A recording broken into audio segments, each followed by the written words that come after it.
Paper పులులు వ్యవహారం success అవ్వచ్చు. రంగాన్ని చూసి వచ్చారా, ఎన్టీఆర్ చూసి వచ్చారు? రంగాన్ని చూసి వచ్చారు. రంగా అనే కంటే కూడా కాపుల ఐక్యత కావాలని, దానికి రంగా నాయకత్వం. అదే అంటున్నాను, కాపునాడే కదా, పేరే కాపునాడు కదా. ఆ ఇంపాక్ట్ ఆ రోజున అతను తీసుకొచ్చిన చైతన్యమే కాపుల్ని లైమ్ లైట్ కాంపిటీషన్ లోకి తీసుకొచ్చింది. అప్పటిదాకా రెడ్డి వర్సెస్ కమ్మ, అప్పుడు కాపుల యొక్క ఆత్మగౌరవ పోరాటం ఆరంభమైంది.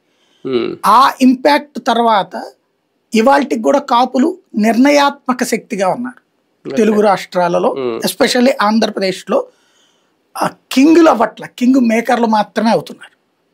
ఎవరు కింగ్ కావాలో వీళ్ళు డిసైడ్ చేస్తున్నారు.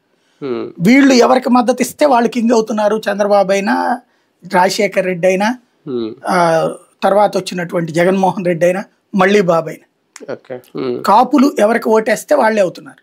కానీ ఈ చైతన్యానికి కారణమైనటువంటి వంగవీటి రంగా మరణిస్తే అక్కడ ఎదురైన వాళ్ళ సమస్య ఎక్కడంటే, ఆ రంగా భార్య రత్నకుమారే తన భర్త చావుకి తెలుగుదేశానికి సంబంధం లేదని తెలుగుదేశంలో చేరినారు.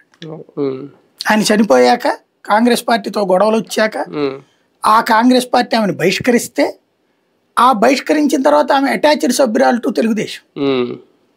అప్పటిదాకా కొట్టుకుంది వీళ్ళు, కానీ దాని కాపు సమాజం అంగీకరించలేదు కాబట్టి ఆమె పక్కకి వెళ్ళిపోయింది.